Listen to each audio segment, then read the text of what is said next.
I've been having a lot of conversations about us, black people, man. Watched the They Clone Tyrone movie, had a conversation about that. We are really plugged into our culture. And some of it's good, some of it's bad, some of it's right, some of it's wrong. But it's all part of what our culture represents, I guess, and what phase we are in our development or awareness or whatever. And I heard, I posted something that Dr. Amos Wilson wrote, which is, the environment creates the characters it needs to sustain. And I was wondering, what is it sustaining to a degree? And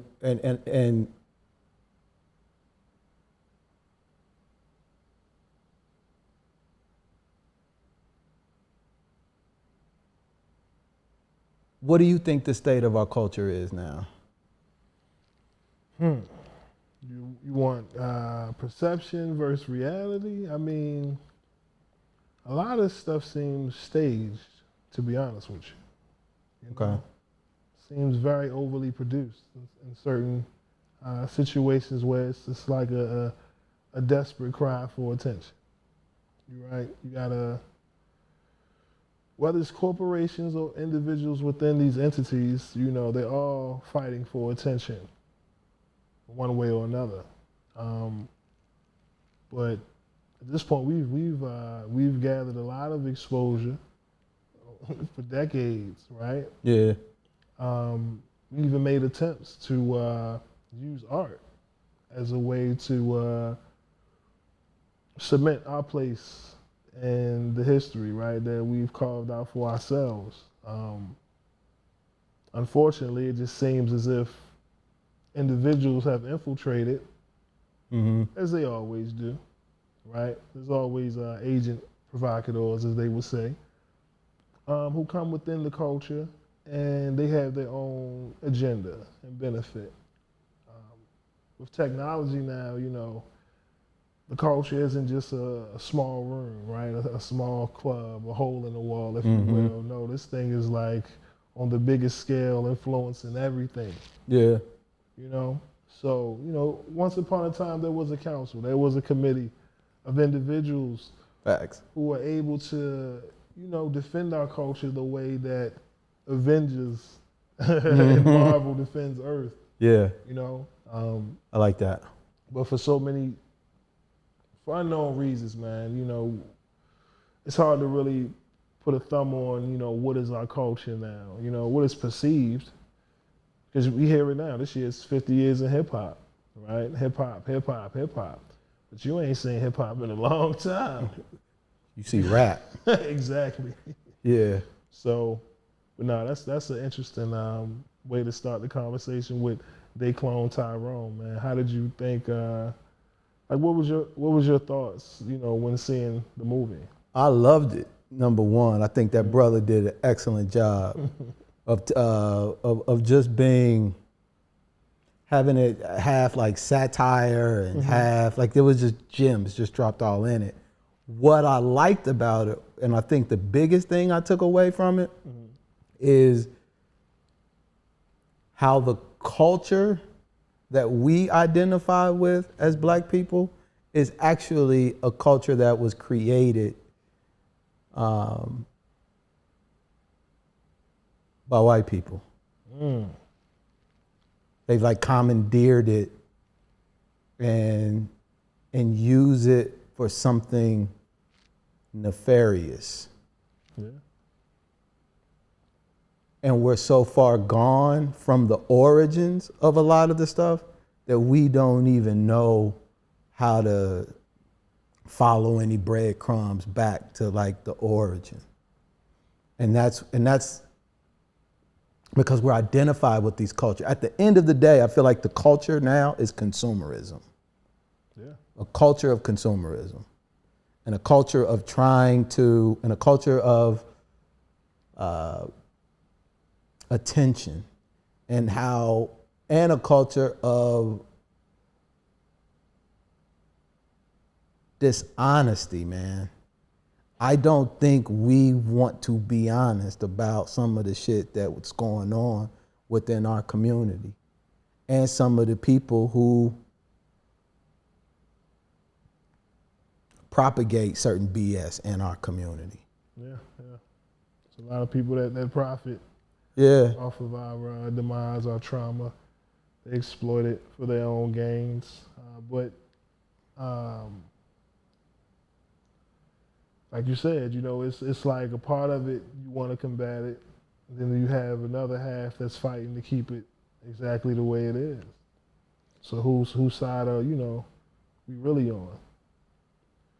When we're talking about the path to righteousness, Should a part of that path include being honest? Of course. So I can't have an honest conversation without talking about Charleston White and Hassan Campbell, Dr. Umar Johnson, right? So, a lot of people who have a lot of eyes, have a lot of visibility, have a lot of attention on them now. And I think some of the reason why there is a lot of attention on them is because of a lot of what they're saying is honest. They may not be, I would say, but there is some level of honesty, I feel, that they highlight that makes us feel really uncomfortable. As an example, 50 years of hip hop. Africa Bambaataa. These kind of relationships that get disturbed when we don't take the time to know what it is to sing, to know how to get close to the mic again, or to get something. Singing doesn't make it happen, or maybe. The brother y'all looking at in here is Sensai RIp. Sensai RIp. For Forgotten Kings TV 2.0. This brother is dialed in. Second time on the show. Yes, sir. And I see you as like my cultural conduit, bro. I'm dialed into a lot of things as it relates to what's going on, but I feel like you're tapped in a way that I'm not. So thank you for coming here so that we can have these conversations. I'm included. I'm aware of a lot of what's going on, but I feel like having a conversation with you will keep me honest about what we're talking about. Because I do want to talk about these people, what they represent. You know what we call them. Agents of chaos. There we go. Okay. and I want to, and that's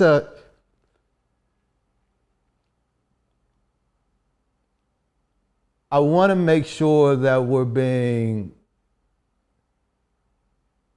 fair when we put that moniker out there, and just to make sure we understand what we're saying when we say it. Because I do agree. But there's an origin story to all of that too. That's true. Yeah.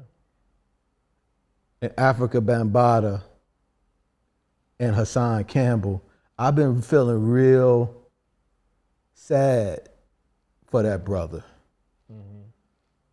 And in this attention age with our culture and how we treated him when he first came out and started talking about what was going on, and how we did not rally around him and provide the support and attention and get them motherfuckers up out of there who was doing this shit to these young boys, to these young people. That's what I feel like, at least from his online persona is his origin story. Right. And then it turned into what it is now, which I just see a hurt brother, man, to be honest with you. And someone who's scared. I don't know, because he's been a part of that sector or section in the culture, right, of YouTube. And it's really hard to say if it's genuine these days. And it's been like that for a couple individuals, you know? Because if it's about, you know, saving lives and preventing it from happening to others, right, with your story, you know, that's the compensation, you know? That's the compensation? Yes, that's the compensation. That's the reward, saving our people, because we need all the help we can get, right? However, we do understand that we got bills to pay, right? But the end game, the result must always be for the betterment of our people. And if I'm ever in a situation where I've been taken advantage of and I'm in a position to not only get justice, but to save others with my story, I'm going to take advantage of it. I'm not going to exploit the financial benefits that come behind it, you know? And that's the whole thing, because in our community, we see it happen all the time, right? Innocent person gunned down by the cops, right? That officer gets paid leave. They say it's the taxpayers who, it's an endless cycle, you know? So does the money or the fame, right, somehow heal the trauma that was, you know what I mean, created by the attacker? That's really what it comes down to. Because for somebody like Hassan, like I said, in that moment, you want people to rally behind you. You want the culture to come behind and, you know, champion this cause with you. Do you feel like we did that? No, because Okay. let's be honest with you, that's something that's always going to be very touchy within our culture. If you understand the history and what we've been through, right? Our families, generations, we're talking, you know, your great-grandfolk, Yeah. those who grew up in the 60s, the 70s, you know, dealing with alcoholism and things of that nature. There was a lot of abuse going on, you know, and for some reason, we never wanted to talk about it. You know, now with the increased use of social media and people's like overwhelming need to vent and just put everything, you know, it kind of gives that shock factor, because some of us can identify or relate to someone in our life who's been taken advantage of. You know, if this is so, if these claims are true, then, you know, nothing but prayers for that man, because again, here we are, you take a platform where you can save lives, but then you continue to divide it and cause chaos by your words and the techniques and how you go about giving your people that harsh dose of reality, if you will. Yeah. You know what I'm saying? It's the tactic for some that I think a lot of people have a problem with. Not just Hassan, but we spoke about it, Charleston White. But essentially it's all the same. You know what I mean? So if we didn't do right by the brother, and we're continuing this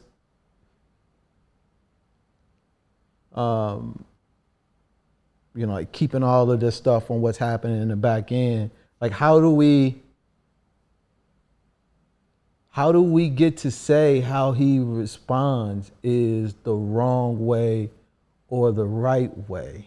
That's my, because I do believe the brother, by the way. Okay. I believe that Ben Bada did some wild shit. Now, there's a lot of conversations around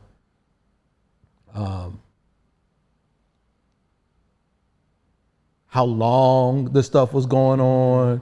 You know, he was older. Bro, I remember having a conversation with a woman one time around was it around Bill Cosby? And I could not fathom how a dude could do something to a woman and the woman still goes around the dude, still interacts with him, still goes out on dates. When I shut the fuck up from having all of these opinions about, from a man's perspective, I went out and started asking some of my homegirls and some of my close friends and family members and stuff. And I was blown away, bro, at the power dynamic that they feel in their being men have unconsciously. Like, it just you don't have to speak a lot of the stuff that causes them to behave in a way that's almost like normalized. And for dudes to show, and I don't even know if I'm communicating this shit in the right way, by the way, bro. But I was like, oh, okay. So why does the woman just say stop? Why does the woman just say doesn't go back? And it's just like, it's weird. So you say victim shaming, right? That's huh? what they call that, victim shaming. And I was definitely one of them victim shaming motherfuckers. I'll be 100. I don't get into a lot of the why did you stay around the brother for that long and keep going? Because when you're doing fucked up shit to people, man, it can change how you perceive things, right? So, and I forgot where I was going, but I can't see, we didn't do right by the brother. We get online, people like KRS-One is saying people like him have to, be infallible, and they can't be someone that, there's the way that we're all responding to this stuff because we just don't want to be honest about what's going on and acknowledging it. And I don't know what it's like, bro, to put myself out there like that and not be heard. So, especially being a man. Oh, bro, that's a whole nother. Yeah. So how he's turned things around to the villain. to just be this, some of the stuff that he's saying. I mean, I feel when I see him, I see a reflection of us and our culture. Because I know that he didn't just get to that point.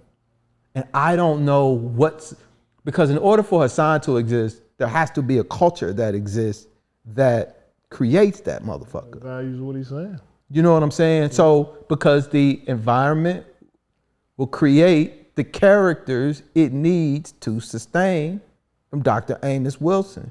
A lot of these motherfuckers that are popping up, these characters, these agents, are ones that we're producing. Because a lot of it reflects, I feel, our value system or lack thereof. We are way motherfucking off base, bro. Are we producing it, or is it like they clone Tyrone? Are people being selected? So, because we understand the system that's in place. We understand that. That's a good question. Not anyone can put the mic in front of their face and speak the truth, right? Cancel culture is a thing that they say is real. However, we've always been raw and edgy when it comes to the culture and our people, and being unapologetic and saying what's needed to be said. Let's use Charleston White as an example. Killed somebody at 14 or went to jail for murder at 14. Okay. Gets out at 21, starts doing work in the community, gets newspaper articles and all of that kind of stuff, wants to talk about love, kumbaya, helping. I went and looked up the motherfucker's LinkedIn account, bro. He got less than 400 followers on LinkedIn, which is like a professional. Like, I've got thousands. I have more LinkedIn followers or more LinkedIn connections than I do Instagram on my stuff. Nobody's, meaning like us, attention, not getting the visibility. Now he got to come out saying some of the wildest shit on the planet to get our attention. Some of the shit that he's saying about our culture is counter to our cultural narrative. But when he was talking the easy greasy peasy, he wasn't getting the attention.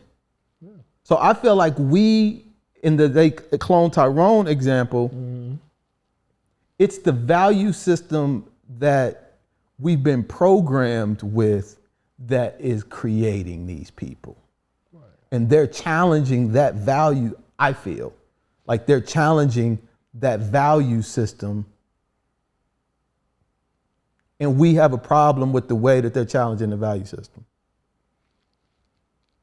You know, I think a part of it has to be self-accountability, like you said, because, you know, you're being foolish and seeking, you know, information and advice for those who can't give you the answers you're truly looking for.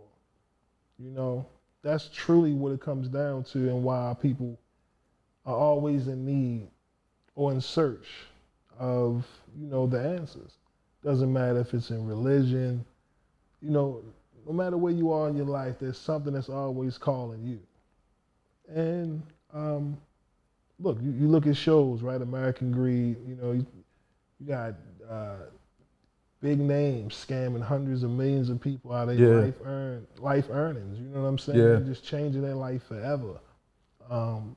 It's something that, you know, we have to be able to look within ourselves, because the moment you go externally, you know, there's predators out here that will prey on the weak and take advantage of those who foolishly go out here seeking for advice and counsels from anybody. You know, there's only one creator. Let's not get this confused here. You know what I mean? And most of us are not really fit to give advice, right? The average person, because we're not in our final form. We're still evolving. We're still growing. You know? So, That's a good point. It's like, I can imagine, you know, if there was a man in the sky, you know, he would laugh. Because, you know, you see children, you know, they're helpless.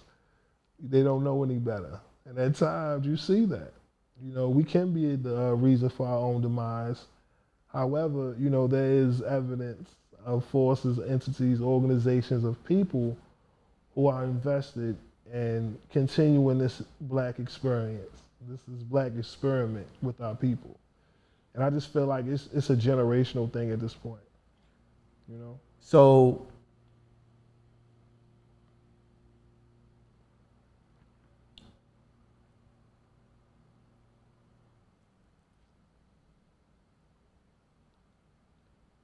but we do have a responsibility to report, right? I think, at least. Yeah, of course. Which So the internet does a brilliant job. thank God, YouTube, TuneTheFork, we report. Come on now. So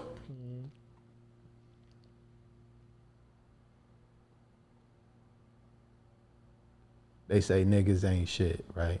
They say there's this street code that we gotta live by, that our young people are living by. A part of the counter, one of the main reasons why I don't get a lot of views, because I'm not coming on here being Charleston White and Hassan Campbell. Right. I am them niggas, by the way. When these cameras go off and I talk, that's how I talk. That's how I feel the majority time about a gang of shit. But I feel like there's so much of that in the digital framework that I'm like, let me do something a little different. Now, I can be them. I am them in a lot of ways, but TuneTheFork, I guess, is kind of counter to what the traditional narrative is. And that's the part that I think I'm speaking to when I say people are trying to come on this joint with love, in the right way, Alternative, yeah. with the right message and all of that, but we as black people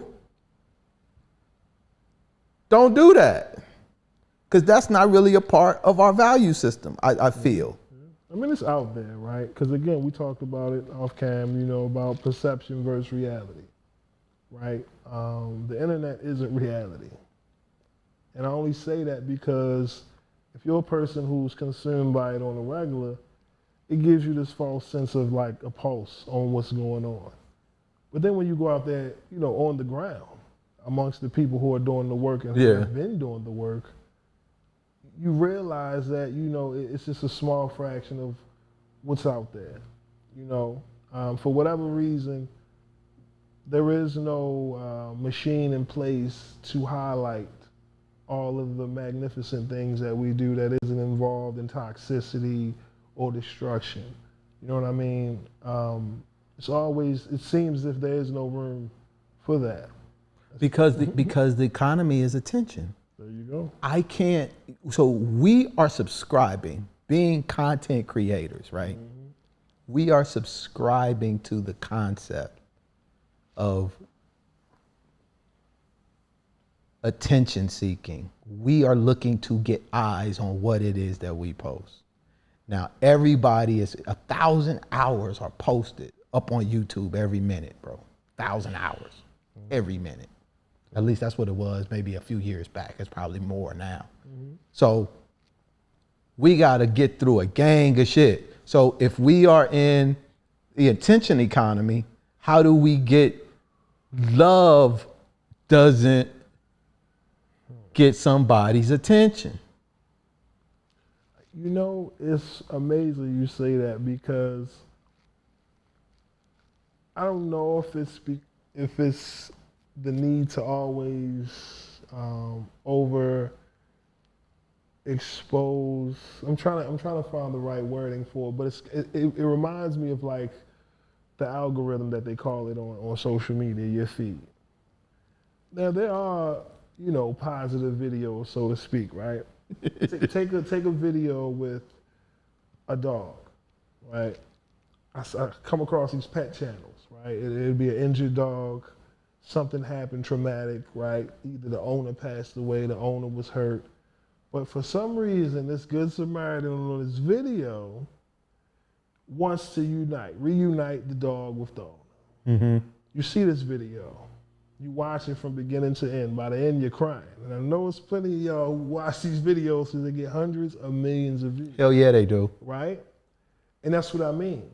But then what happens is like people kind of get hooked off of it. It's no different. You know, it's the yin and yang exists. They both exist. We all have the capability of good and evil that coexist in all of us. You know? And you can't have one without the other. So that's what I mean about the harsh truth about the perception versus reality. Because all of us, you know, we have our own notion of what, you know, our own perceived notion of what happens in our life based upon the experiences that we've went through. You know what I'm saying? But your experiences versus mine could be very different. So now, because like you said, whether seeking for attention, seeking for love, you know what I mean? There's always this overwhelming amount. Like you find yourself on Netflix today, spending hours trying to find the right movie. You know what I mean? When back then we didn't really have as many options, and we appreciated, you know what I mean, the very few things we had. Now, it's room for it all. You know what I mean? So, what's your thoughts about Charleston White? I agree that there are a portion of our people who subscribe to some of the things that he say. I do realize that this was all a character that he created to, you know, gain attention. But to be honest with you, he seems like an individual who has ran out of all the tricks to get the attention in the room. You know, and when you find yourself in that position where you have to do, you know, some over-the-top things, as they would say, right? Shock jock type of content. You set the bar so high where it becomes the normal. Mm-hmm. And that's where we are, where, you know, back then, you know, after midnight, you kind of know this was adult content. Yeah. That's the new norm now. BET Uncut, they playing that at 1 p.m. You know what I'm saying? Yeah. Like, that's what we are, being so overexposed to so much at once. And it's really being force-fed, no matter how you look at it. You know, you have to have the ability to know what to intake and what not, because we all fighting it. So maybe in what you just said about the love video with the dogs, mm-hmm. maybe I could say the same about Charleston White, mm-hmm. because what he's saying that really isn't normal. How do I say normal?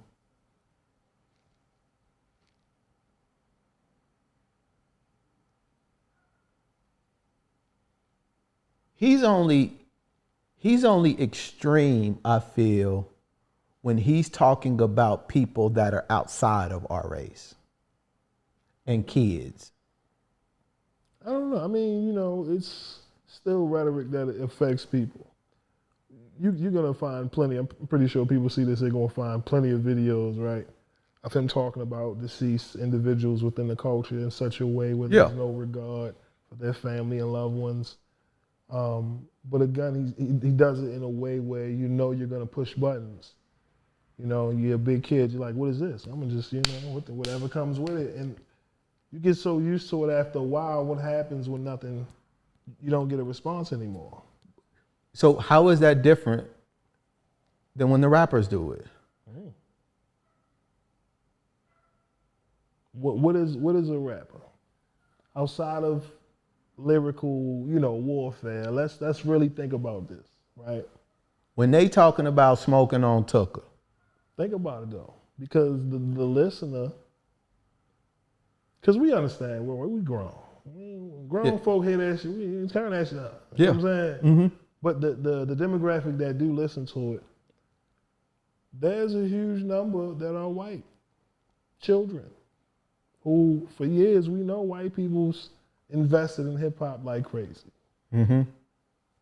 The rapper is no different from the actor. The listener is living vicariously through this entertainer who's telling you these hood tales, if you will. Mm-hmm. But it's all entertainment.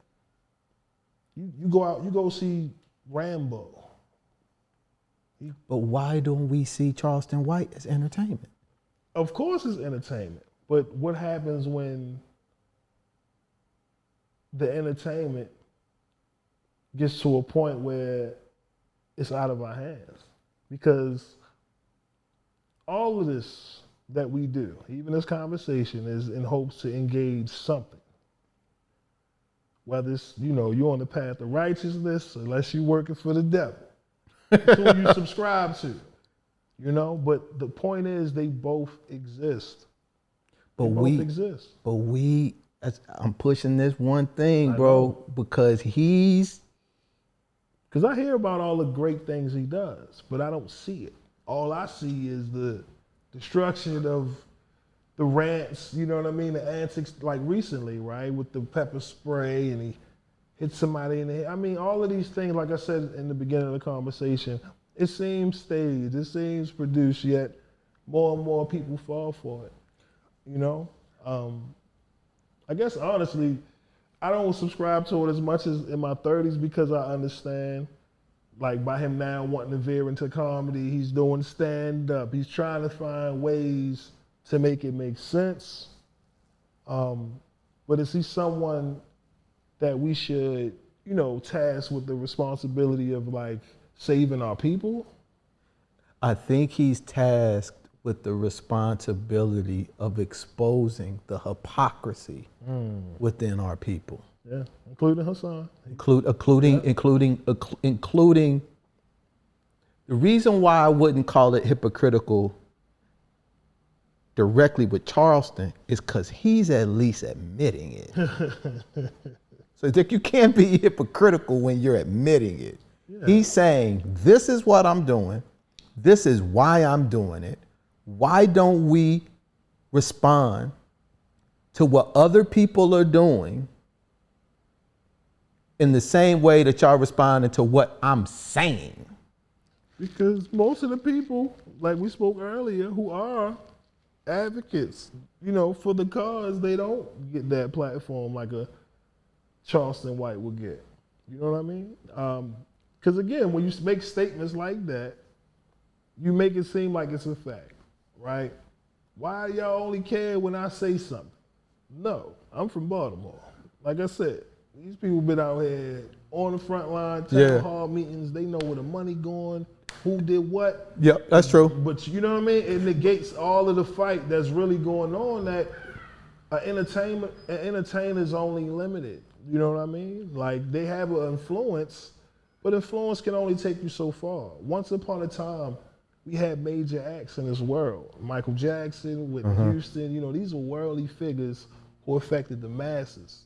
And somehow, in some way, their music triggered the liberation, right? All of the things that made us want to rebel against the system. Now that all of these individuals have been, you know, have either transitioned or, you know, we all know their demise, some have been assassinated, however you want to look at it, these are the new people who have stepped in and had some effect on, you know, people and how they view the world. Because when you hear these statements, it ain't just Charleston, we hear it all the time. We watch the news, you know what I mean? If you still watch the news, you see it. Mothers crying, families asking why. We can't sit here and ignore it like there isn't truth to it. You know what I mean? But I just feel like our days of pointing at individuals, you know, to kind of help inspire us where we should kind of be, we should be the example. We got to act as the collective. How do we do that? How do we do that when the majority of the pain that is being inflicted upon us, we're inflicting upon ourselves? Self-inflicted, yeah. How do we do that? We do that by going to your local Walmart and purchasing a white folding chair. Did you get that? Alabama? I did. I was like, hold on, this sounds dope. Let me see where he's going. I'm like, remote brawl. No. As we seen with the footage, right? This incident took place. Black man was being beat up by white people. We all seen the footage. It sparked something. Brother swam.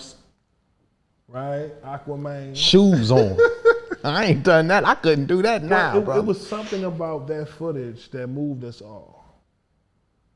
And even though it was a small moment that everyone championed for about a week or whatever, it was something about seeing us come together as one to fight a cause.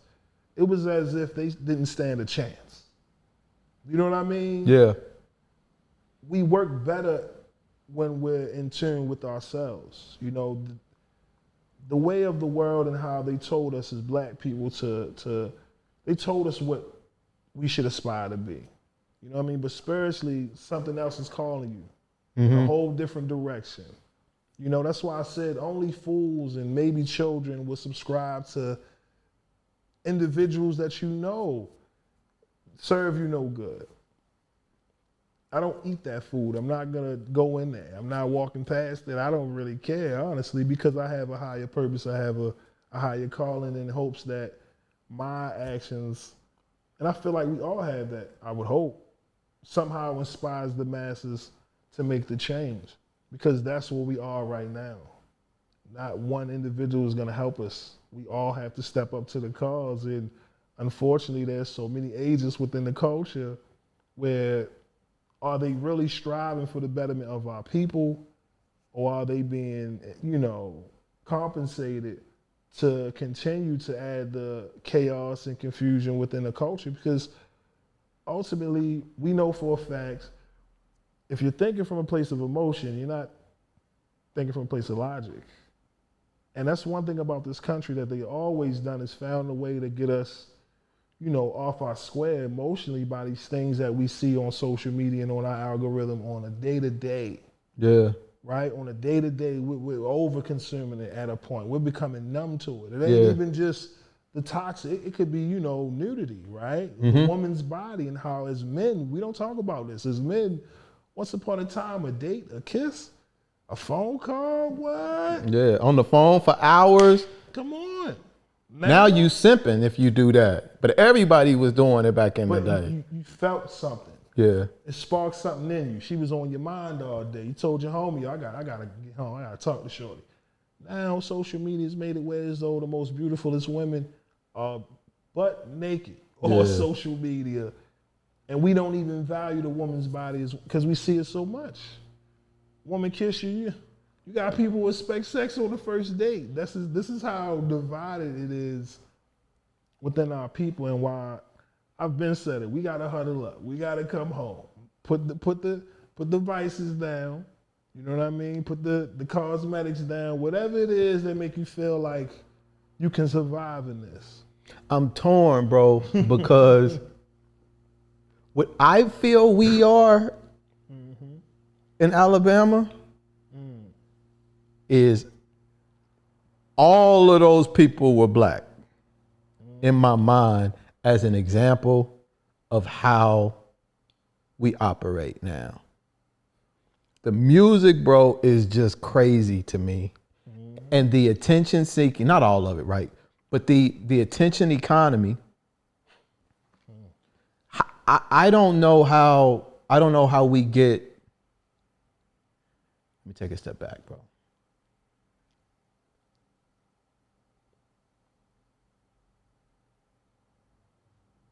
I was looking online at some of the AdSense stuff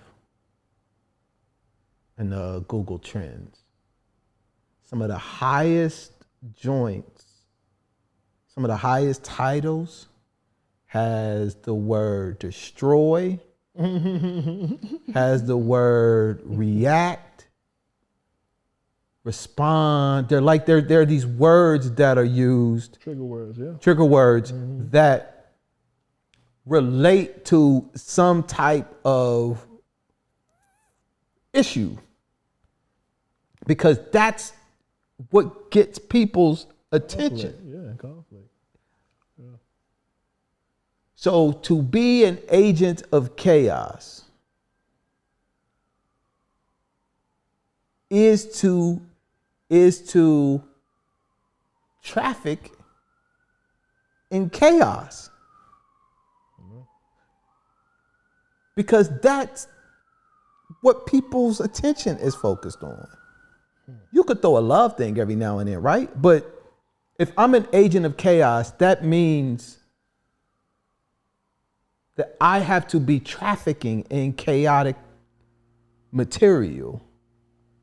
And some of it might be seen as chaos. Some of it, maybe it's something to get your attention, to bring you in, to then drop a gem. Right. Or whatever the case may be. But we're all trafficking in that to some degree, or at least that's the only way people will know us, I feel.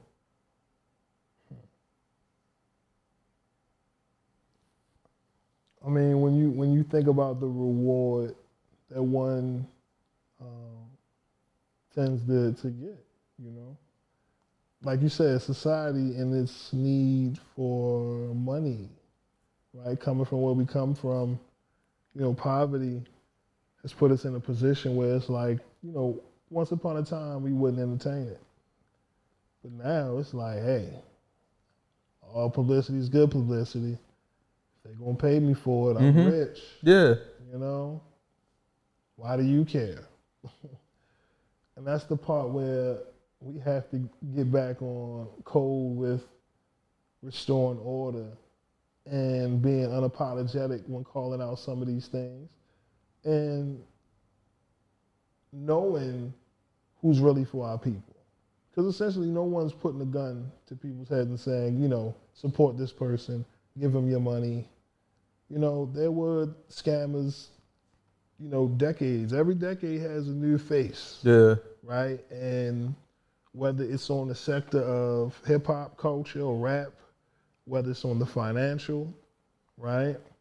With individuals who claim to help our people with financial information, you know, financial freedom, financial literacy, only with, you know, only for an exchange of your money. Yeah. I'll give you just a little bit. Yeah. You know what I mean? To keep you equipped to basically keep you limited, you know?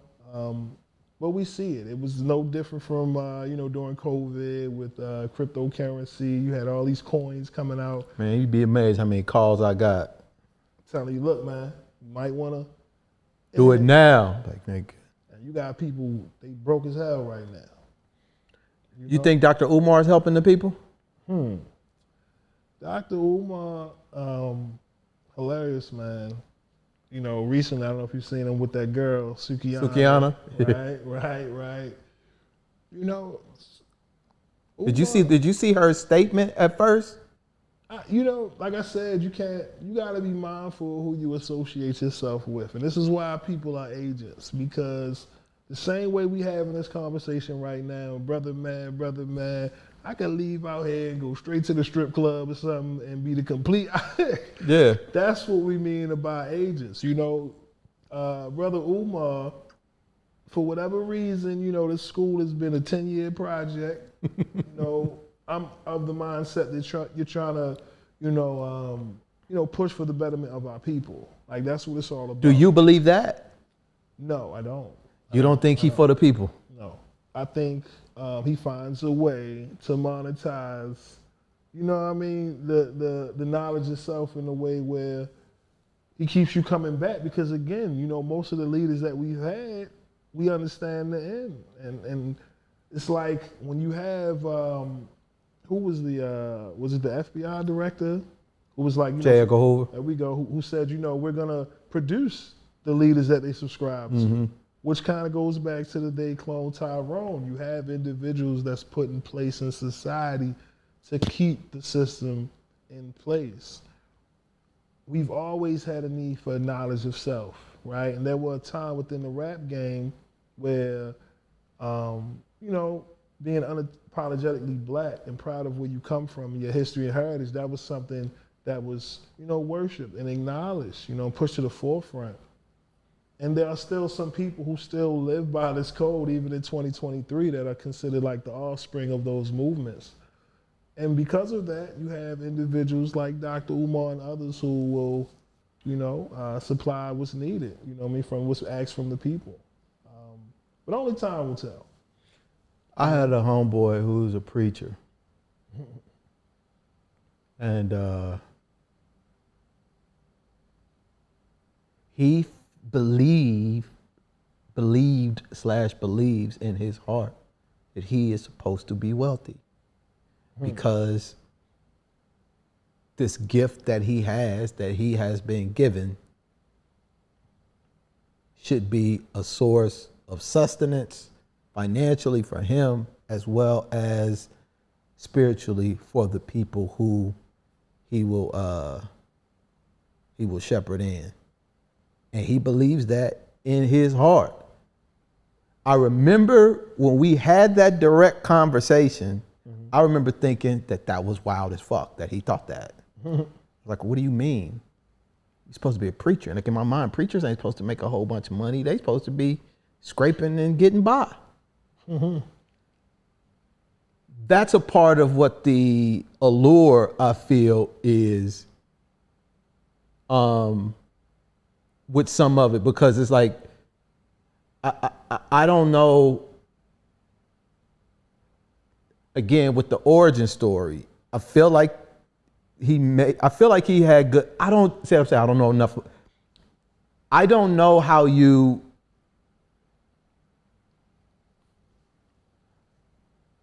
I'll say I believe his intentions were pure and good in the beginning. Yeah. As it relates to this school, I don't know if there's ever gonna be a school, if it's gonna open or nothing like that. I've been there. I've been to the school. I met Dr. Umar. He took me a tour. Oh yeah? Yeah, I got footage. I never put it out. You know what I mean? But I met the brother. He seemed like a good dude. But coming from South Baltimore. So you met him, went to the school and everything, and you don't think he's for the people? I think he's for self. Damn. A lot of the individuals who hold up these spaces that we deem gatekeepers, you know, they're full of ego. Can they be both? No. They can't? Because in order for you to be for the people, you have to sacrifice the ego.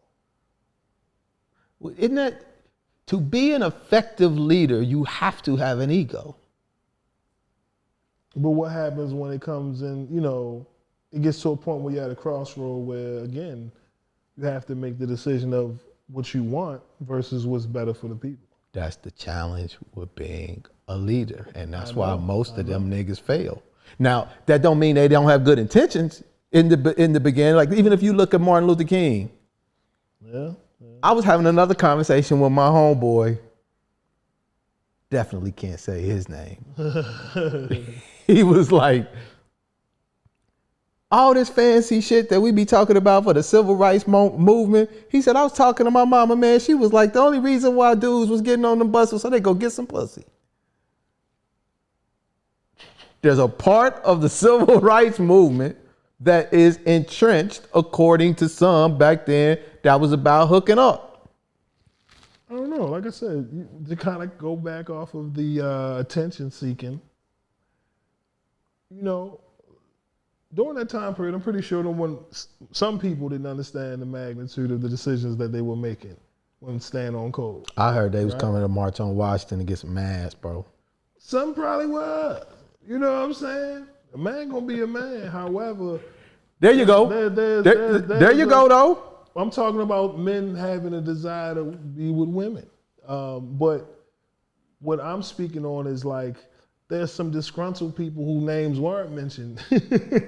And when you hear these statements, you see it comes from a place of saltiness, right? And I can see it. It comes with Tupac. It comes with a lot of world figures where it's like, yo, why do they always love this person? Why do you always bring up these individuals?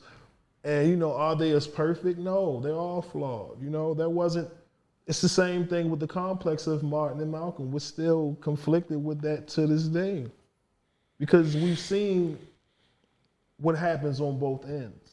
Even someone drunk full of ego, we know what comes with that. You know, me. Like you said, being a great leader doesn't always require your skill set. Sometimes you have to take a step back and let those around you who fit for the job to step up and deliver. When I recognize people where it's just all about me, the successful people are the ones who have a team behind them. That's the drive. Okay. When connected with the people. I got you. You get what I mean? So that's the thing. If everything is well designed to only give you the credit, you know what I mean? When we all know we're not fit for everything. There's certain things you know that I don't know, vice versa. But this need to be the man, the need to have the crown. You know, people will rather compete versus saying, yo, we have a common interest. Yeah. You gotta, you know what I mean? Like, let's come together and attack this problem. No, you know. That's why I said that's the part that's conflicting for me. Yes, some of these individuals say profounding things. Yes, they make great valid points. However, you observe their actions and you see it don't correlate with the message that they put out there. So why can't we just tap in, get what tap in, get what we need to get, and then tap out? Yeah, I mean, you know, there's no way around it. When you have to become what you're fighting against in order to get results, if that's your way, then you ultimately lost. Yeah. But that's what we are right now at this point. Well, we'll do the deal with the devil. And we hear about these talks all the time about, you know, Illuminati selling your soul. And it's the door. Right? Shout out. It's yeah. But looking in the past 10, 20 years, let's say there were individuals who actually did this. Did it work? Did it pay off? Was it worth it? Shout out to my man, Mrek from Mrek TV. He has a series called Spooky Hours, right? I've been meaning to take a look at that, bro. New episode just came out this week called The Passenger. Y'all check it out, featuring Spider Loke. For those who don't know. The rapper? Yes. Okay. The homie. But it's an interesting story. I don't want to give it away because these are like short stories from callers who've called in on the show to talk about, you know, spooky phenomenons and, you know, things of that nature, right? So each episode is based upon a caller and their story. So with this one, coincidentally, it's called The Passenger, where the main character, Spider Loke, has to carry a passenger along these stops. And he's asked the question, you know, would you consider being a Freemason? So it's an interesting drive. Y'all check it out on Spooky Hours TV. I have to check that out, bro. But it's funny because, again, you know, individuals, we hear about these scenarios in which people will approach with the deal. You know what I mean? And I laugh at most of it now because when you're young, you're naive, you know? My mind was open to a lot of things around 24, 25. I started watching a lot of conscious documentaries, things like documentaries like Zeitgeist, Hidden Colors, anything that will open up my mind to what we see on the regular. Because the individuals that's holding these positions is very low vibrational. You know what I mean? It's not helping our people if all you're doing is creating more confusion and division, you know? Because it's plenty of people out here who are in need of information. You know what I'm saying? But that's the access though. Like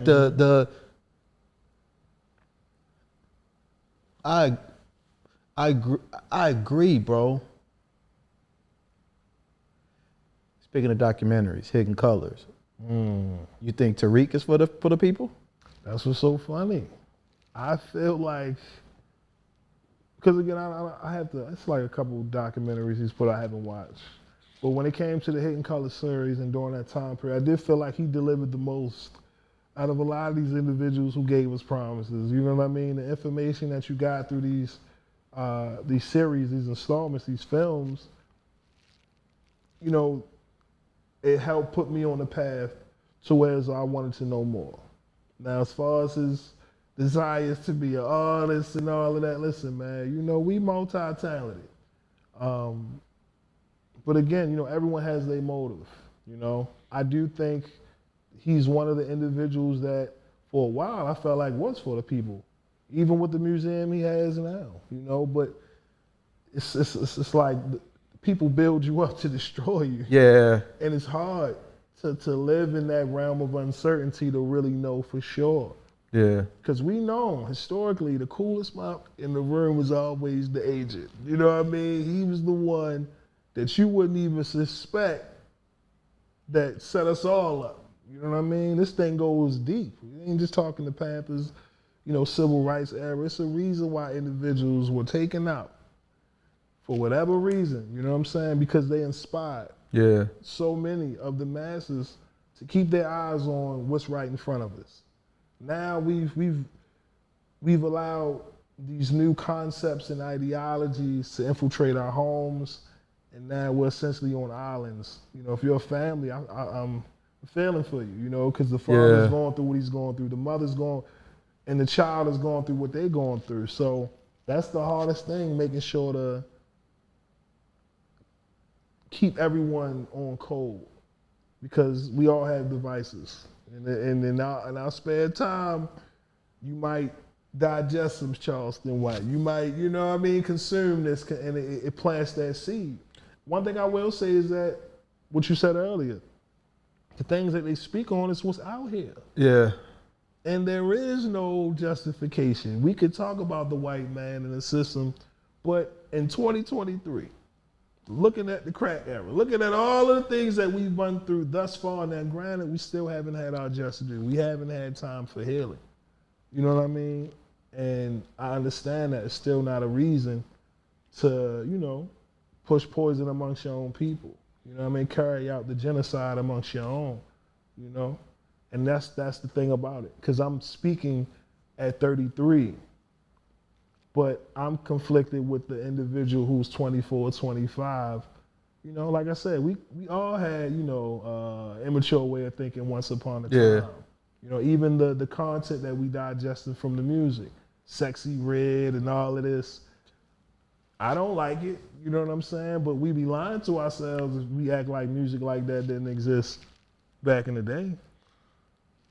From 2 Live Crew to Akinyele, Shorty Kia. I mean, it was some wild songs that came out back in the day, but now, as we get older and we trying to identify with the younger audience and trying to figure out what triggers them, what motivates them. Because I feel like Charleston, he's speaking to an older demographic. I don't think he has a younger following, Hassan or any of these individuals we speak on, right? The youth, they're influenced and motivated completely differently. He's saying he gets some like that Say Cheese TV dude, where he does a lot. I think he has a pretty large young following from what I understand. Yeah, And he is tapping into like the younger generation, which is good for me, I think, because I think they are the ones who need to hear some of the shit that he's saying. Yeah, but it's hard because you have to stand on principle. You can't go out here and act the ass, being a grown ass man, and then you hope that these kids are gonna take you serious.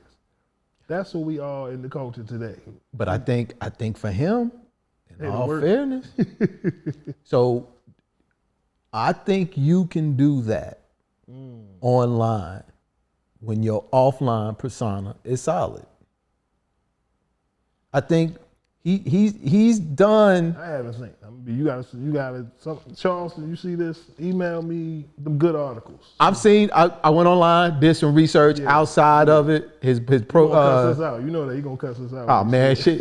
Listen to this, brother. I watch you so much, and number one, number two, you said you go online. He said he goes online and looks to see who's talking shit about him. He will only respond to somebody who has a lot of views.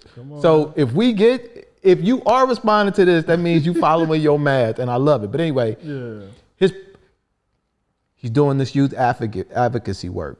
He's out connecting with these kids, talking to these kids, doing stuff, making an impact in the community, and have been doing that for an extended period of time. It was only online that wasn't showing him no love in a large, massive scale. But it was only until he started seeing the game and started looking at what was going on, where he's like, let me make this switch, because there is a method to his madness. We are so emotional about what this motherfucker's saying, bro, that we can't actually see. He's exposing our hypocrisy. What I feel is for our people,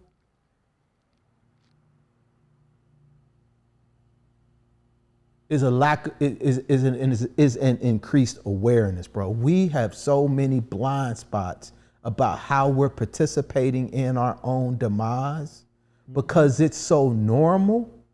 Black destruction is normal. It is way more easier for us to hear him say, F you, you black B, than it is to say F all the Jews.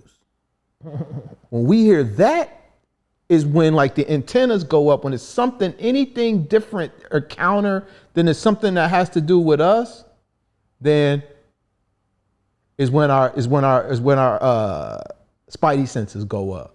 But that's what I feel like he's here to highlight more than anything. We need to stop talking about dead people and condoning that in our raps.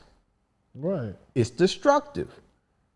Until he says, not just him, but until he starts bringing it up, F these people and F these people and F these people and Nipsey, I don't care about no rapper, I don't care about this and that.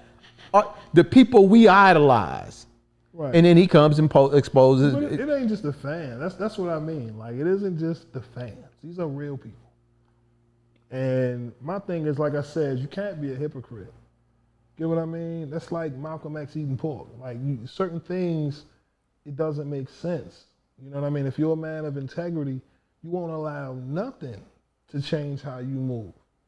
If I have an influence over the children, do you really think that I'd be on TV, pepper spraying people, poking people, doing all of the wild things that this man is doing when we have enough of the youth out here acting out as is? You hold the youth to a certain standard, right? Because this is how it happens, right? With the ageism, the youth is all the old hating on the young hating on the. Part of it is because sometimes the approach can be off. We understand that. I'm from the era where I feel like our generation of the 90s are the bridge between the generations after and before. Okay. I have the knowledge to be able to get in a room full of elders. I like that. And have that conversation, but I'm still, cool, hip, however they want to say, enough to get around these youngins and speak in a way where they can take it from me because they know where I come from, So knowing that, I can't just go on Forgotten Kings TV report on anything, say anything, because now I have people, and around coming up to me saying, brother, I seen what you talked about. We talking all age demographics, elders who might not even be versed in what we talking about right now, but because of their love for me, they know my intentions. I'm a support homie. Do you think has anybody ever come up to you and said, I don't like what you're doing? No.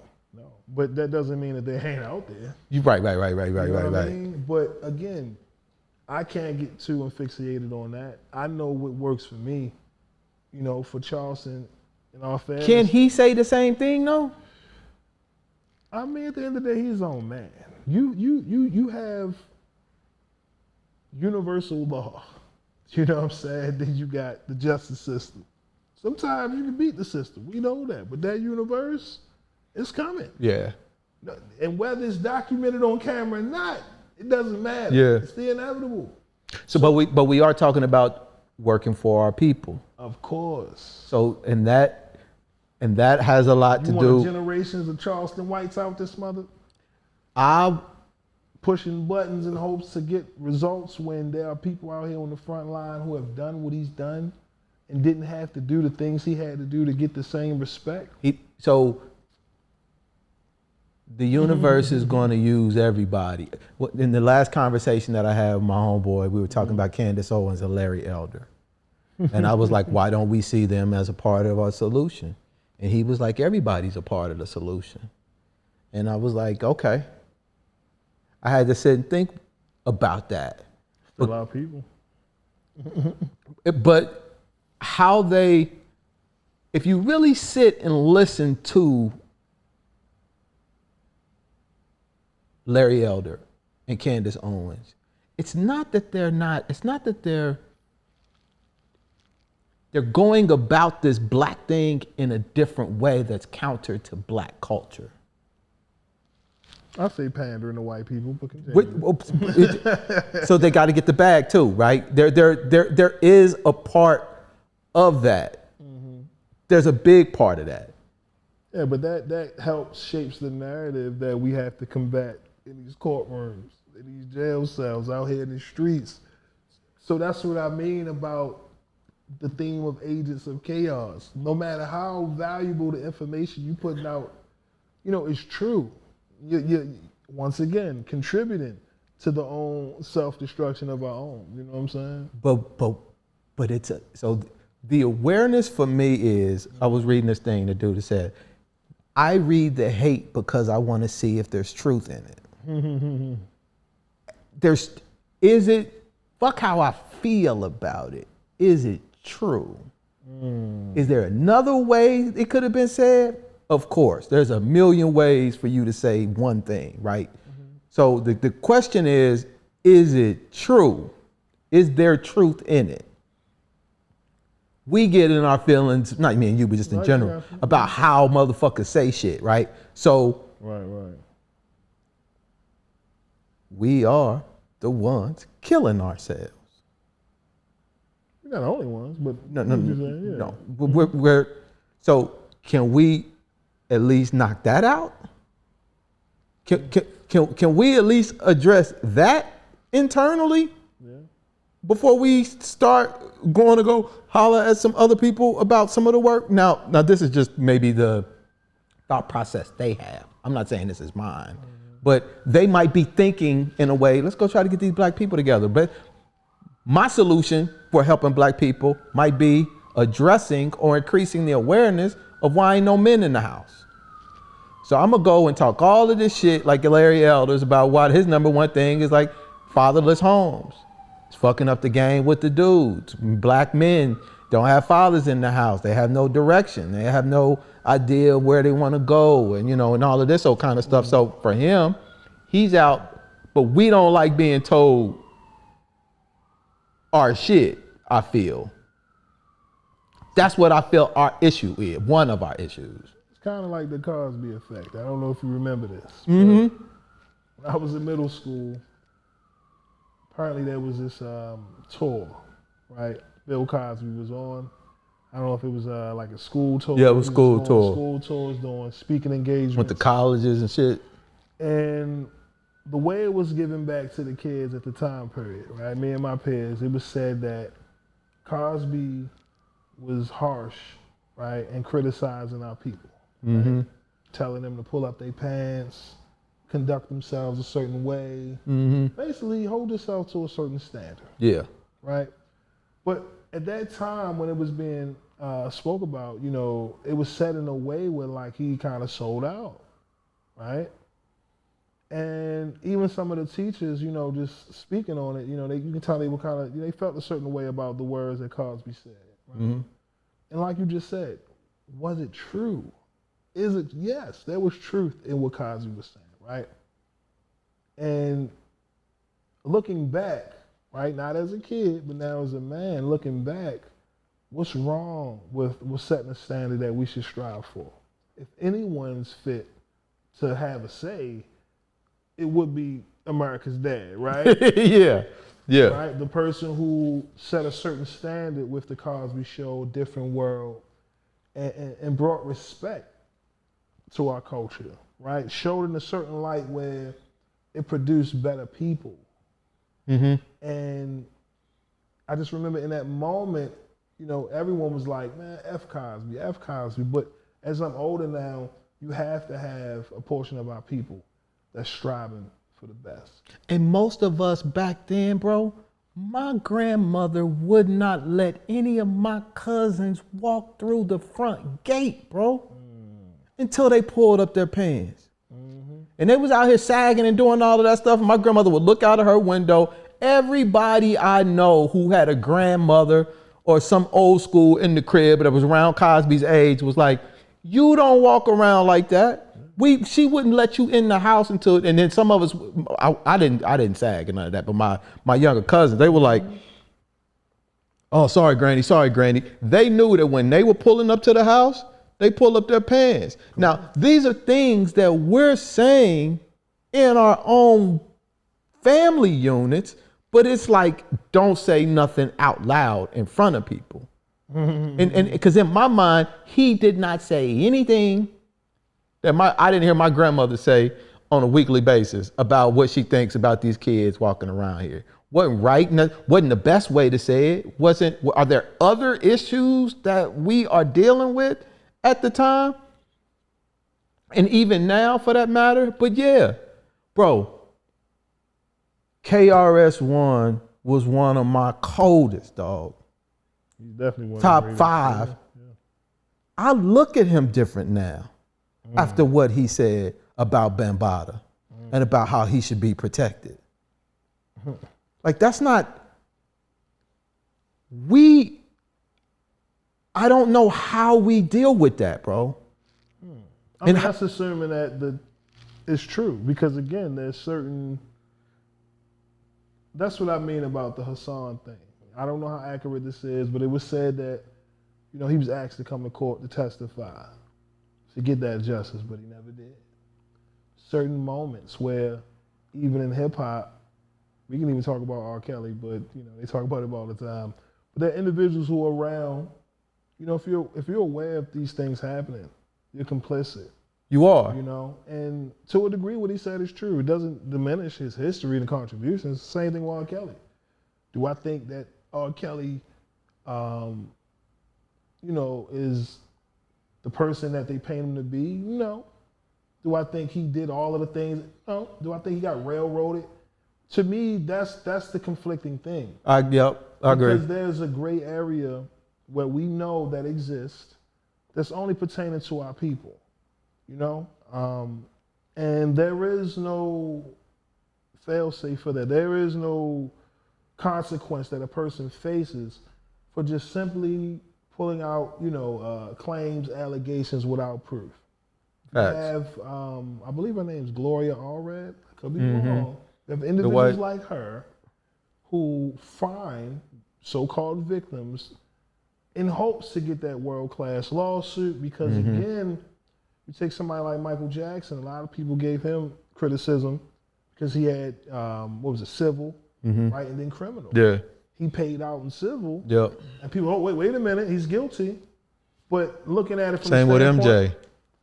but that's what I mean. Like, it was the same thing with him where No, he was saving his defense for the criminal because that's what matters the most, my freedom. Yeah. But the moment we get these individuals on the stand and then we cross-examine and then we see these people lying, Janice Dickinson, individuals take the stand, willingly lie. Yeah. Right? They got to bend justice to get the result. Yeah. To me, that's what creates the doubt. That's what had people saying, well, you know, Cosby was trying to acquire NBC. Yeah. Right? Yeah. R. Kelly, you're not really going to get too much of that because of Aaliyah and this video. But if you did research, you would find out it's a lot that goes with R. Kelly's story. Yeah. People been trying to exploit this man since his early days in the game. So it's so much misinformation, man, and things that further adds to the confusion, where we just want the truth. But when we respond in the way that KRS-One did, that told me everything I needed to know. Even if he's saying he didn't care if he was guilty. I'm like, on what planet does somebody say that? And I'm cool for trying to understand, bro. Okay, but you gotta explain yourself, Chris. It's just hard for me to understand. And I don't understand that. Even Bam's, need to kind of not like clear it up. You know, he kind of just like fell back. And I understand there are individuals within the culture who might not, really gravitate towards this new era and how media is, right? To some, it could be scary. I don't want no part. But he did do it. He did do the interview with Fox or NBC. Right. But see, that's what I mean. The culture, we ain't on that. You're gonna have to tap into one of the NREC TV. But he could have went to Sonetta. There were a lot of other places he could have went to. Why you think it didn't happen? So whether he was advised to not do it, because we know people have publicists that do damage control, that are conscious of the narrative. Me, I'll be honest, I always wondered how true is it, because out of everyone, right, out of everyone that's considered like the founders of hip hop, Bam and those who rep, the Zulu Nation brand, that's a lot. It's a lot, bro. Tribe, Daylight, native tongues, so many brand new. Lord Jamar said he knew of individuals, right? That he's seen. Even Hassan was around back in the day. So, like I said, for me, it's hard to really say what's true or not, because, again, my thing is like if you're a predator, it's gonna be plenty of people to come out, right? But then you look at it on the flip side with Bill Cosby, where it was hundreds of people, and you just knew it was like, oh man, he done. But then when the trial came, only one person's testimony. Man, for dudes, bro, we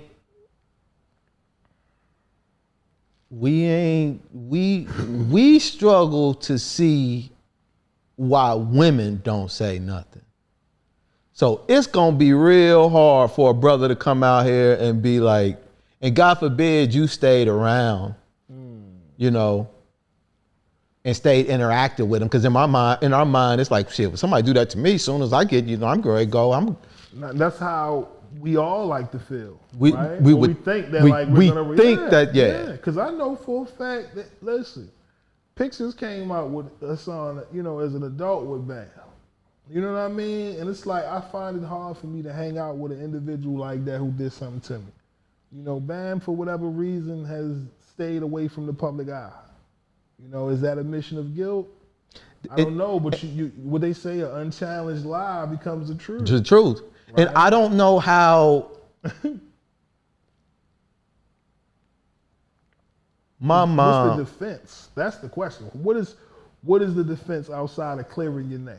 So I don't even, he looked so bad, bro, on the one interview that he did. I was like, you shouldn't do no more.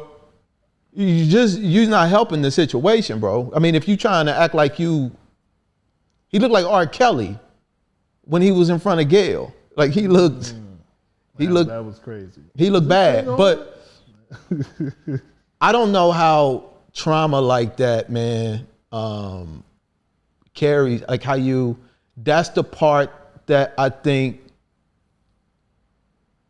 and even if we, because again, it's about the awareness and being honest, there are people who probably had that shit done to them and doing the same thing. That's why it's a touchy, sensitive subject. You know, like I said, we all know people, not just women, men as well, right? Where as kids, we're taken advantage of by men or women, right? You had women babysitters. You had you've heard stories, right? I think I heard something with the comedian D-Ray. Said he was, molested at a young age. And it's unfortunate. I know our exposure to it, ties into the history. We can really get into that. But anytime you speak on something like that, it's gonna be sensitive because people are triggered. And I don't ever want to be in a position where, because someone did something to me, I now must take advantage of you. Yeah. That's what I mean about being selfish and being destructive in the way where if I'm unfit to lead, goddamn it, James, I need you. I can't do it. You know what I mean? But how would you be self-aware enough to know that? Well, especially if society don't put a camera and a mic in their face. Well, shit, you got one on your phone. Right. Like now we got direct we access. Stop, but that's what I mean. We can't stop it. To the man. We can't. What could, how? Right? And if it's attention, you're gonna get a bunch of views. Right, but can you make a career out of it? That's the part where no matter where we are, I'm sure there was controversial figures in the 70s and the 80s. Come on, you know what I mean? But everything comes to an end. And when it's all said and done, what do you want to be remembered by? Damn the words that I said, because if the words didn't inspire you to go out here and push for the better, then I would rather you judge me by my actions. You know what I'm saying? The actions to this day is what's gonna keep you around forever. It's a reason why billionaires donate billions of dollars to so many world causes, because they realize even with all the money in the world, you still can't buy the time you're looking for. You can't buy forever. So how can I stay around forever? Oh, let me drop $100 million on this country and help fight, world hunger and poverty. Like, these are the conversations we could be having, you know what I mean? And that's what I feel bad about. That's what makes me feel real bad about Hassan, bro. I don't think he said this, and I could be wrong. This is just the feeling that I have by watching his videos. And I watch a lot of his shit. And I honor the brother's story. I connect with how passionate he is. And I do believe. Did you see the thing he did with Gilly? Yeah. To me, that was out of line. But I understand. How do I say this? I understand the spirit. He just went about it the wrong way. I understand the spirit. I just felt like he went about it the wrong way. How they say, some things are just best left unsaid. We're talking under 24 hours. There is no need for any conversation of that sort to be out here right now. When I'm saying about maybe because of us constantly being overexposed to certain things, that we are being desensitized and having the awareness and understanding, the sympathy, the empathy. I don't have kids, but I know what it's like to lose something that means so much to me. That is, life changing. You're talking about a man losing his son. Yeah. Regardless of whatever perceived online beef you may have, let that man and his family grieve. To me, I can't look at you as a leader or asset when it comes to this fight that we up against out here. And some of that is him fighting rap music, man. And how this is how I feel, right? I could be wrong. I'm saying it like it's true. It's about him fighting rap music, lyrics, and how we contradict ourselves, yeah. And how we contribute to a lot of this shit that's going on. That's what I like. It's hard to separate the emotional aspect from it and to see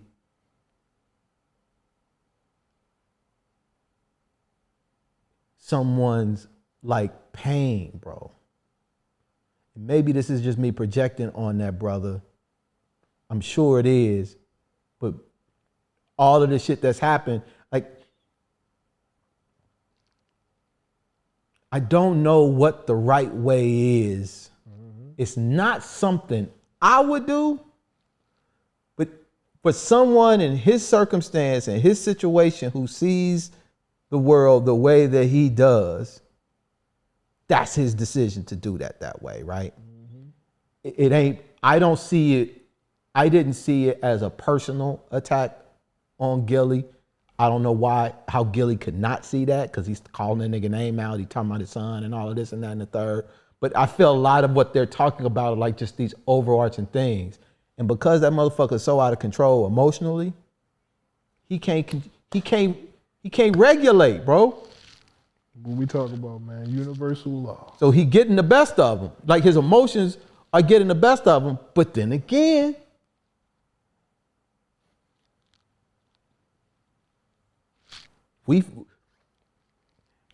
look, there was a time when I did a live about Hassan Campbell, right? It was a live about 4 hours, right?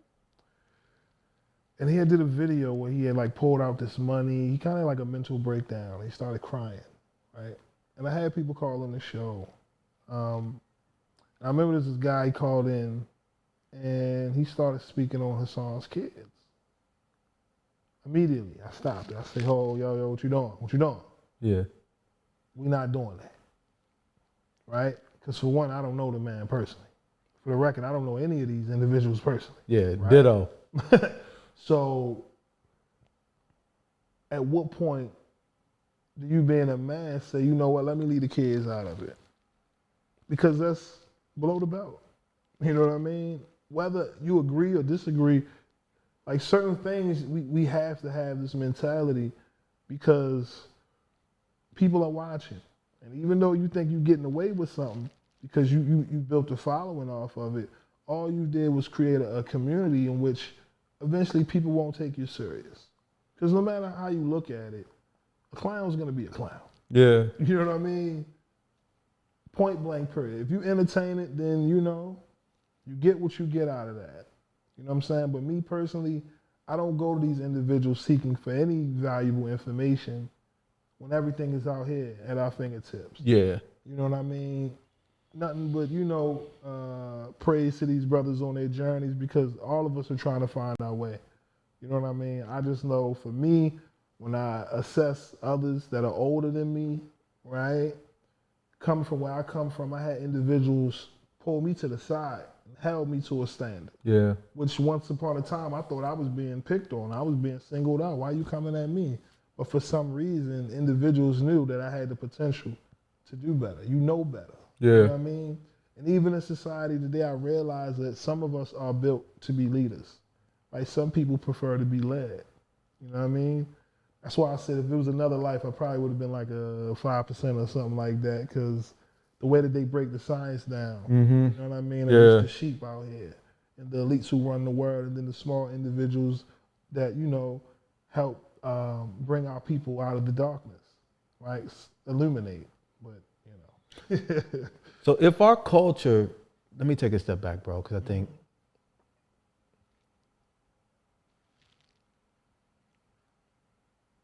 we all came to the world and this motherfucker was what it was when we got here, right?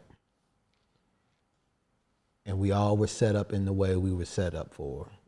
Mamas, daddies, no mama, no daddy, whatever the fuck the ingredients is, that's what we got. And we, to your point, we're doing the best that we can.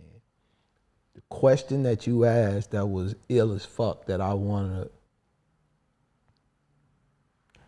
do feel bad for Hassan, bro. I don't feel bad for Charleston. It's just something about that brother's energy, man. Like I feel like he's in pain. And if he did come to this joint with intentions, this don't mean this nigga's perfect, by the way, too, right? We talking about Shit, we all flawed. we talking about street niggas who had to do whatever they had to do to deal with their situations, right? So this is before camera shit. But some of these people had to turn into things they probably didn't intend to turn into for multiple reasons. Money could be one, whatever the case may be. And then you wake up one morning and you're like, oh, fuck. I done did a lot of shit I probably wouldn't have done. Mm-hmm. But then you get to that point, what do you want to be remembered for?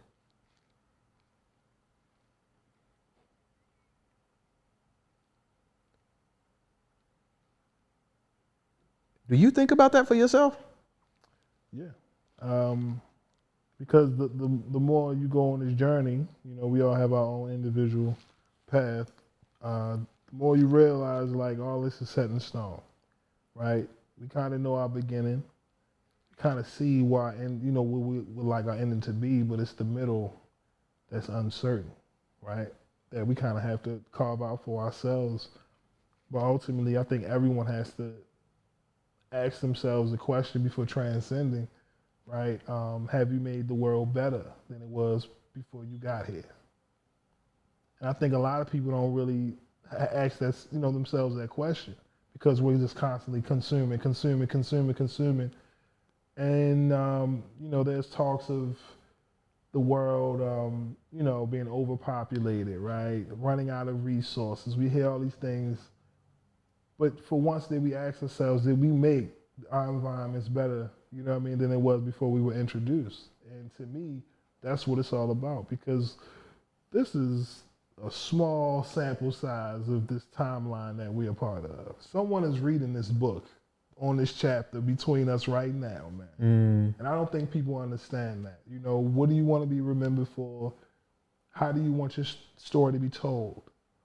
Most importantly, we know a lot of worldly figures, controversial figures throughout history. You know what I'm saying? Some were on the right side, some was on the wrong side.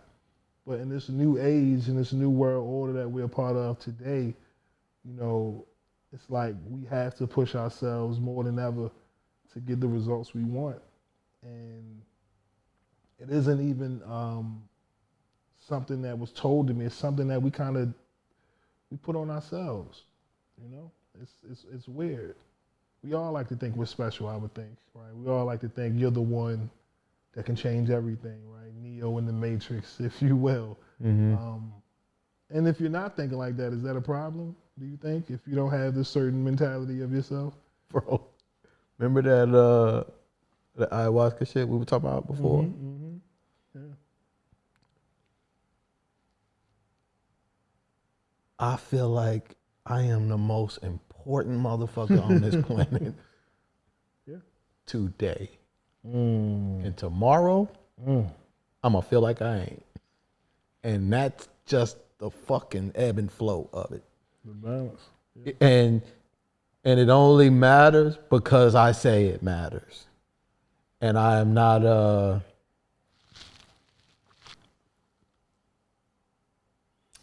watch the movie Interstellar. It's been a while, I remember. Yeah. That movie changed my whole view on immortality. In the movie, he leaves, goes off on the thing, but he left that watch. And when he was all of those years ahead, he was sitting around and thinking how he could communicate the science that she was going to need to create this ship so that they could make it past, so that they could get to the future. Right. So he's using time to communicate, and what he used was that watch. But what he really used was the love that he knew she was going to have for that motherfucking watch. Because it was the last thing he gave her before he left the crib. And they never saw anything. He was like, because he didn't have any other way to communicate back to her. He was like, she might keep that watch though, because that was the last thing I gave her. I know she would never give up that watch. So then I started thinking, how can I live forever? Maybe I can live forever through my love. So, well, you know they say you died twice, right? The day they put you in the ground and the day that you last mentioned. You know. or that's what I thought until I saw that movie. Then I realized it was the last time you're felt, the love that you communicated. And that shit goes forever, bro. And that's what I want to be remembered for. In that way. Because even in the work that you do, you don't see all of the ways in which that shit is showing up. Some of it's bad, by the way. Like everything everybody motherfucking does. Good and bad. But the good shit, we might see 1 or 2 degrees how this shit helps. But we don't see the 4, 5, 6, 7, 8, 9. We don't see the person that wanted to go talk to their mama who they ain't talked to in 2 years because they saw you talking about an interview with somebody online, and then they go, like, none of that kind of stuff. But that doesn't mean that you weren't responsible for it. So that's what I want to I want to create a ripple effect in the fabric of time that just keeps fucking going through people and being passed on to a point to where I don't even give a fuck if you remember my name. Remember the way I made the person feel who made you feel good. That's going to be me too, even if you don't know my name. I mean, you know, I think there's a lot of people that, you know, kind of have contributed to that throughout time, throughout history. You know, moved us in ways that, you know, the individual never imagined. You know, you take somebody like Tupac, who died so young, and, you know, people take his journey, his career, and, you know, they compare it to however they see fit for your own individual journey. Someone so young who didn't even get a chance to fully live out his adulthood, right? Didn't even do that many albums. But the music that was left behind, the things that were said, the lyrics, and the reason it still resonates to this day is because society is still the same. They just smother out those who force you to acknowledge the elephant in the room. But the theme of this conversation is, you know, agents of chaos, but what's the opposite, you know, of chaos? Peace. So you have to figure out which one are you. I'm like both. I said, there you go. And that's a part that that was awesome, by the way. That was really fucking dope. Because in the beginning, I was talking about being fair.